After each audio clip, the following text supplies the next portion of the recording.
안녕하십니까. 암호화폐 정보를 전달해 드리는 닥터 비트맨입니다. 네, 목요일에 아침이 밝아왔습니다. 어떻게 편안한 밤 잘 보내셨나요?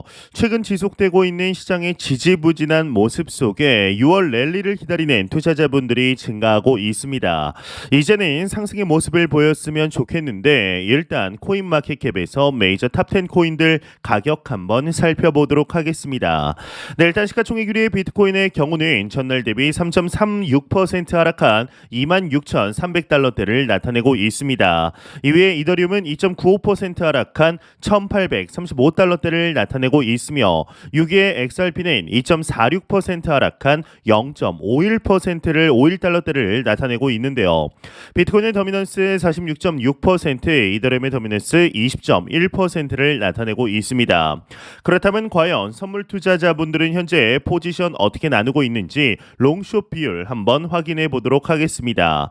네, 일단 비트코인을 먼저 보겠습니다. 네, 비트코인의 경우는 거의 비슷하지만 숏 포지션이 50.14%로 우위를 점하고 있습니다. 이더리움의 경우는 롱 포지션이 57.9%, XRP의 경우는 숏 포지션이 55.95%를 나타내고 있는데요. 그렇다면 미 증시는 어떻게 마무리됐는지 한번 볼까요? 네, 다우존스의 경우는 상승 마감을 하였습니다. S&P 500, 나스닥은 이제 하락 마감한 모습을 볼 수가 있으며 달러 인덱스의 경우는 전날 대비 마이너스 0.08% 하락한 모습, 환율의 경우는 0.13% 상승한 1,307원대를 나타내고 있습니다. 네, 이제 5대 시중은행의 핵심 예금이 5월 한 달간 7조 원 가량이 빠져나갔다라는 기사가 나왔습니다. 이 투자할 곳을 찾지 못해 은행에 잠시 머물던 자금들이 주식이나 채권, 코인, 금 등으로 이동한 것으로 풀이가 가능한데요. 이제 이 일 은행권에 따르면 KB국민이나 신한은행, 하나, 우리, 농협 등의 5대 시중 은행의 5월 말 기준 저원가성 예금인 요구불 예금 잔액은 661조 7,640억 원으로 전달이 되었습니다.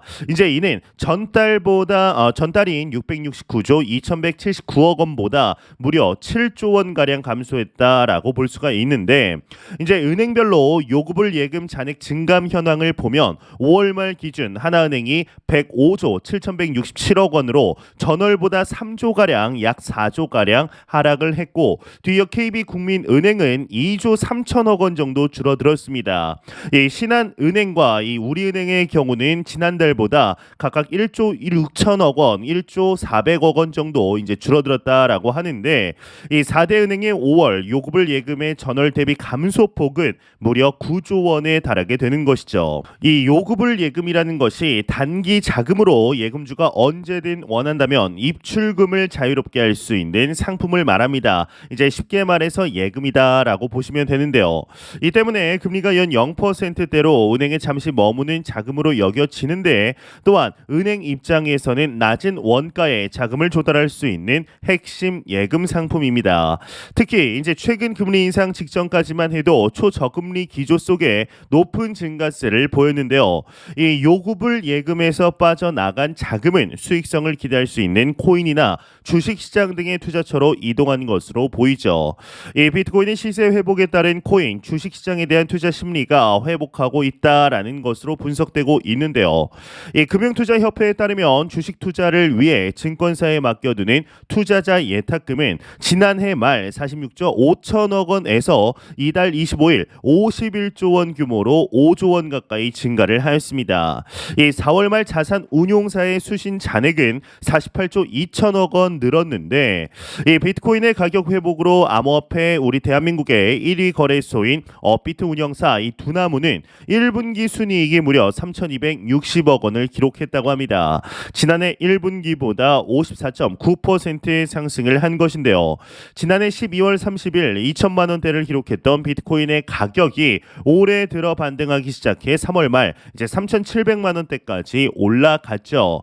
이에 대해서 한 은행 관계자의 경우는 최근 예적금이나 증시나 증권사, 종합자산관리계좌 즉 CMA로 이동하는 추세라며 이 저원가성 예금은 운영할 수 있는 자금 중에서도 조달 비용이 덜 드는데 저원가성 예금에서 자금이 빠지면 은행 수익성 악화에 영향을 줄 수 있다라고 설명을 하게 됩니다.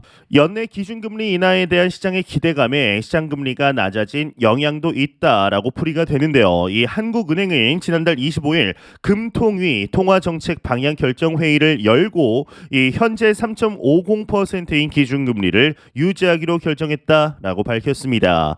이제 지난 2월과 4월에 이어 3회 연속 기준금리 동결인 것이죠. 이 한국은행이 이번에 기준금리 동결을 결정하면서 경기 우려감을 나타낸 만큼 시장에서는 한국은행이 향후 통화정책 결정에서 물가보다는 경기에 무게를 실어 기준금리를 인하할 것이란 기대가 나오고 있는데요. 이번 6월 FOMC를 앞두고 투자자들의 기대감이 다시금 올라오고 있는 중입니다. 그럼에도 코인 관련 안 좋은 소식들이 우후죽순 퍼져가고 있습니다. 이 문제는 홍콩의 코인 시장 개방이라는 호재에도 불구하고 안 좋은 소식들이 어깨동무를 하고 다 함께 몰려오는 모습을 보이고 있기 때문인데, 이 코인 가격 붕괴의 중요한 역할을 했던 3LO 캐피털 파산 후 이제 고가의 NFT 컬렉션을 경매에 붙이면서 시장이 급격하게 경색되고 있음을 증명했습니다. 이를 증명이라도 하듯이 2023년 5월은 2020년 10월 이후 현물 거래량이 1조 4천억 달러로 가장 적은 달이 되었습니다. 이 바이낸스는 유럽 지역에서 프라이버시 코인을 상장 폐지한다라는 소식을 전했는데, 이는 EU가 통과시킨 미카의 법안의 조치에 따른 것으로 해석이 됩니다. 결과적으로 6월 26일 프랑스, 이탈리아 등의 국가에서 이제 모네로나 지캐시 등의 프라이버시 코인이 상장 폐지가 될 예정입니다. 이 프라이버시 기능은 탈세와 범죄 등에 이용될 수 있기 때문에 이용할 수 있는 범위가 계속해서 줄어들 것으로 보이는데요. 이 과거에는 프라이버시 코인이 미래인 것처럼 추앙을 받아왔지만 결국 규제가 만들어지기 시작하면서 쇠퇴의 길로 들어서고 있는 것으로 보이죠. 이 디지털 자산 투자 펀드에서 또한 6주 연속 자금이 유출 중입니다. 설상가상으로 시총 10위 안에서 늘 관심을 받던 이 카르다노 에이다의 경우는 손실 상태 전환 투자자가 급증하는 중인 것으로 나타났습니다. 이제 그도 그럴 것이 리스크는 높고 수익은 나오지 않는 코인보다 주식이 더 매력적으로 보이는 것도 사실이죠. 이 바이낸스에서는 6월 중 대규모의 정리 해고를 계획 중이다라는 소식도 전해졌는데, 이 바이낸스의 전체 직원이 8,000명으로 알려진 가운데 암호화폐 전문 미디어 우블록체인은 20%인 1,600여 명이 6월 중 일자리를 잃게 될 것이라고 전했습니다. 그만큼 시장이 위축되고 있다라는 사실을 증명하는 의미 있는 사건이다라고 볼 수가 있는데요. 하지만 이럴 때가 사실 투자를 시작하기에는 가장 적기였습니다. 모든 지표가 하락을 이야기하고 완전히 망할 것 같은 공포가 가득할 때가 바로 코인 투자를 시작하기 가장 좋은 때였다라는 것을 잊어서는 안 됩니다.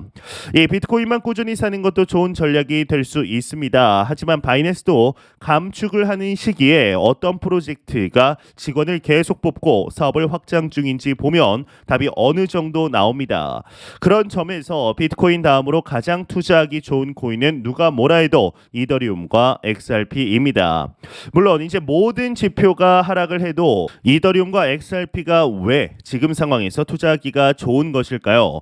이더리움의 경우는 계속해서 마켓에서의 유동성이 줄어들고 있습니다. 이더리움은 이미 채굴량이 스스로 조절되고 있으며 스테이킹을 통해 상승장을 기다리는 것이 훨씬 이득이라는 것을 아는 투자자들이 너무나 많습니다.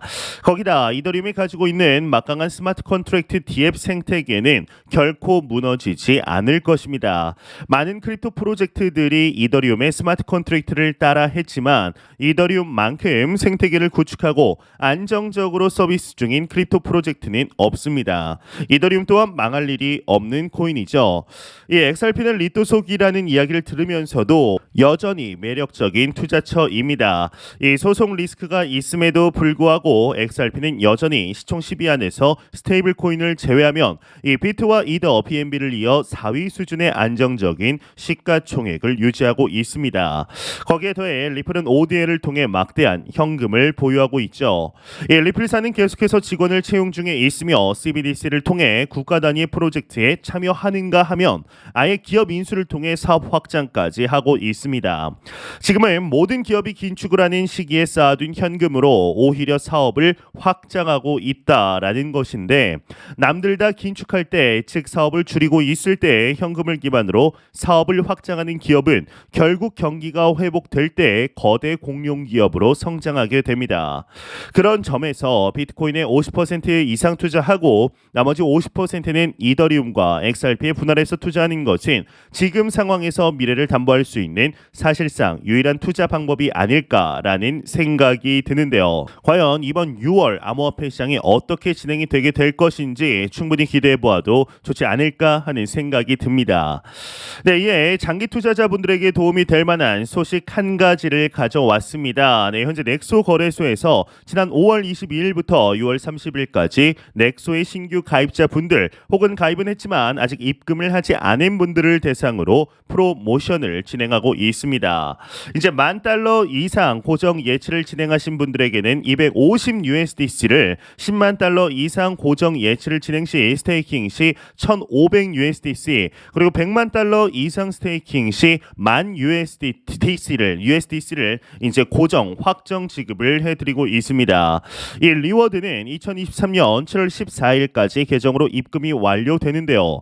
이 장기 투자를 하시는 분들에게 좋은 기회임에는 분명하죠. 이 자세한 내용은 영상 설명란과 고정 댓글창에 남겨두었으니 참고 부탁드리겠습니다. 네, 이런 소식과 더불어서 매일같이 나오는 리플 XRP 관련 소식이 오늘도 또한 나왔습니다. 현재 리플사의 경우는 미 SEC와의 소송으로 힘든 시간들을 보내고 있는 와중 그럼에도 유의미한 소식들 계속해서 나오고 있는데요. 네, 이제 얼마 전 비썸 경제연구소가 리플과 SEC의 소송을 분석하면서 리플이 승소하기 어려울 것이라고 분석을 내놓았습니다. 이 보고서에 따르면 SEC가 코인의 증권성을 문제 삼아 행정 및 사법 조치를 취한 24건의 재판 사례들을 볼 때 리플의 승소가 사실상 어려울 것이다 라는 결론을 내린 것인데, 실제로 SEC와 가상자산재단의 법정 공방에서 SEC는 모두 승소를 했죠. 어쩌면 이 정도까지 길게 소송을 끌고 있는 것은 전적으로 리플이 잘해서이지 SEC 때문이 아니라고 할 수 있습니다. 그런 점에서 보았을 때 패소한 재단들과 리플의 유사점을 감안하면 리플의 완전한 승소가 사실상 어려울 것으로 보이죠. 이 보고서는 그렇다고 XRP가 갑자기 주식으로 분류되어 코인 마켓에서 완전히 사라지지는 않을 것으로 전망을 하게 되는데요. 이 XRP는 여전히 거래소를 통해 거래가 될 것이고, 다만 막대한 과징금을 물게 될 가능성이 높습니다. 이 문제는 한국인데, 이 한국에서는 XRP가 증권으로 간주될 가능성이 오히려 높다라는 것이죠. 이는 미국의 판단과 충분히 다를 수가 있어서 만약 한국 거래소에서 XRP가 상장 폐지될 경우 XRP 투자자들은 큰 혼란에 빠질 가능성이 높아졌습니다. XRP는 특히나 한국 투자자들의 영향력이 매우 크기 때문에 한국 거래소에서의 상장 폐지는 심각한 영향을 낳을 수가 있죠. XRP 투자자가 아니더라도 빠른 거래소 간의 이동을 위해 들고 있는 코인을 XRP로 바꾸는 경우 또한 적지 않기 때문에 XRP의 증권성과 상장 폐지 문제는 신중하게 고려되어야 할 문제입니다.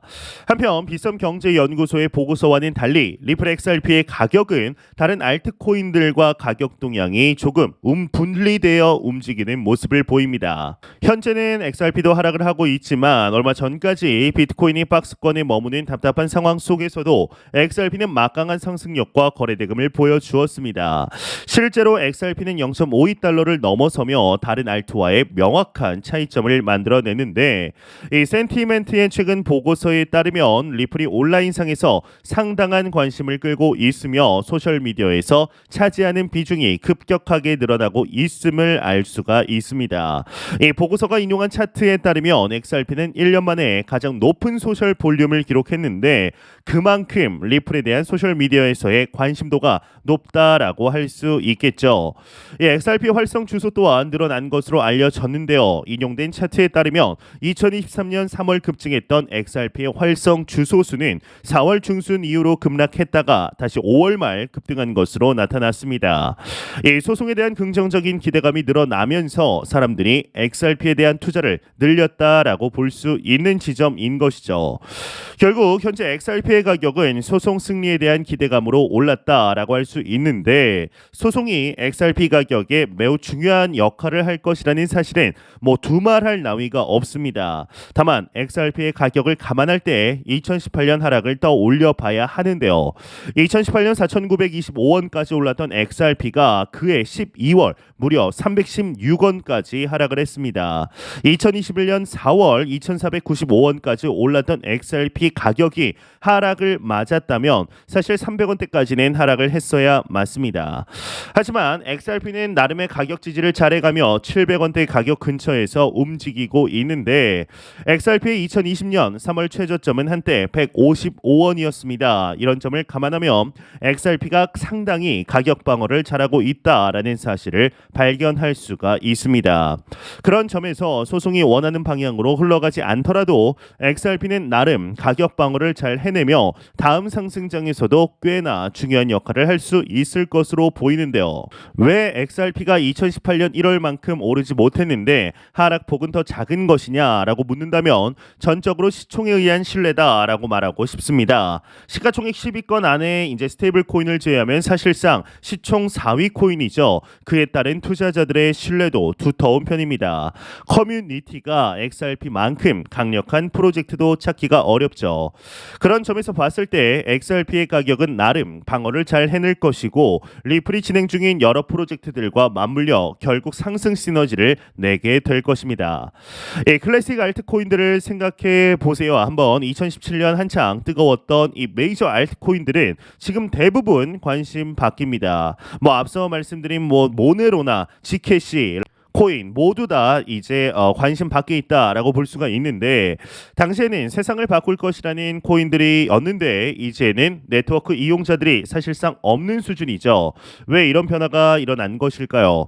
이 코인으로 성공하려면 아예 탄탄한 팀을 가지고 정말 기술로 사업을 만들어내든가 이더리움처럼 천재가 나와서 생태계를 만드는 혁신적인 무언가를 만들어내야 합니다.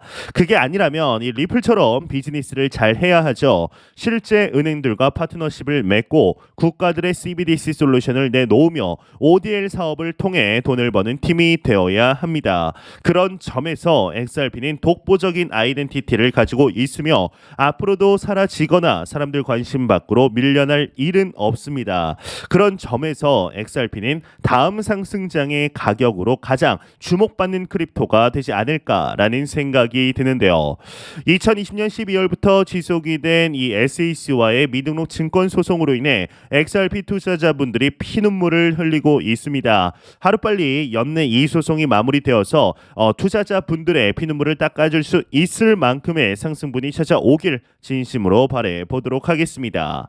네, 안 보고 가면 섭섭하겠죠. 마지막 크립토 공포 탐욕 지수입니다. 이제 전날 대비 3포인트 가량 하락을 했습니다. 그럼에도 중립 단계를 여전히 이어가고 있는데요. 이 지수는 0이면 공포, 100이면 낙관을 의미하게 되죠. 이제 구글에서 비트코인 관련 검색량이 최근 2년 만에 최저치를 기록한 것으로 나타났습니다. 이번 비트코인 검색량 변화는 단순 매크로만으로 설명하기는 어려운데 오히려 비트코인이 아니더라도 미국에서는 엔비디아로 대표되는 AI와 국내 배터리 관련 주식의 급등으로 코인에 대한 관심이 크게 사그라든 것으로 보입니다. 이런 움직임은 시중에 있는 자금이 아무리 넘쳐나도 코인으로는 절대 들어오지 않는다는 어쩌면 절망적인 시장 상황을 대변하는 데이터다라고 할 수 있는데 하지만 상황을 이렇게 부정적으로만 볼 일은 아니죠. 이 비트코인은 오히려 사이클대로 상당히 정확하게 흘러들어가고 있기 때문입니다. 지금 가격에 매몰되어 미래를 못 보는 것은 투자에 있어서 매우 위험한 것이다 라고 할 수가 있는데 익명의 트위터 분석가 이 테크데브의 경우는 비트코인에 대해서 2024년 비트코인 반감기에 근접함에 따라 비트코인이 포물선형으로 상승 곡선을 그리면서 지금보다는 500% 상승할 것이다 라는 전망을 내놓았습니다. 이 테크데브는 41만 명의 팔로워를 보유한 애널리스트인데 하지만 이러한 전망에 차가운 반응 또한 이어지게 되었죠. 왜냐하면 다음 상승 사이클은 2025년이 될 것이라는 중론에서 벗어나는 해석이기 때문입니다. 비트코인이 현재 이제 25K, 26K인 것을 감안할 때 500% 상승하면 130K에 도달한다라는 것을 의미합니다. 현재 환율로 계산하면 비트코인이 약 1.7억 원에 도달하게 된다라는 뜻인데 여기서 우리가 주목해야 할 점은 시기의 문제일 뿐 비트코인이 상승한다는 사실에 대해서는 모두가 동의하고 있다라는 것입니다. 투자를 못하는 사람들은 남들이 다 달려가는 자산에 뛰어들었다가 물리고 투자를 잘하는 사람들은 남들이 관심을 보이지 않는 자산에 주목을 합니다. 이런 이야기는 투자의 격언으로도 매우 유명하죠. 그래서 다들 자신은 이렇게 투자를 할 것이라고 이야기합니다. 하지만 지금 코인마켓에서 매월 꾸준히 비트코인을 매수하는 사람은 얼마나 될까요? 이 거래량 과 가격이 이야기해주고 있습니다. 지금은 관심에서 멀어진 코인보다 급등한 주식에 관심이 더 주목하고 싶을 것입니다. 하지만 이럴 때 반대로 투자를 해야 합니다. 비트코인을 꾸준히 사 모으는 사람들은 결국 2025년에 부의 추월 차선에서 기쁨의 엑시트를 할 수 있을 거라 생각을 하는데요.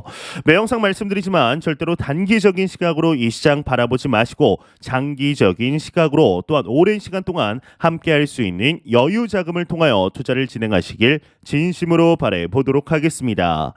네, 제가 준비한 소식 여기까지입니다. 영상 도움이 되셨다면 구독과 좋아요 그리고 광고 한 편만 처음부터 끝까지 시청 부탁드립니다. 이 채널은 오직 광고 수익으로 운영이 되게 됩니다. 항상 영상 시청해 주시는 시청자분들, 구독자분들 너무나 감사드립니다. 오늘 남은 시간 잘 마무리하시길 바라면서 저는 더욱 도움이 되는 영상으로 찾아뵙도록 하겠습니다. 지금까지 닥터 비트맨이었습니다. 감사합니다.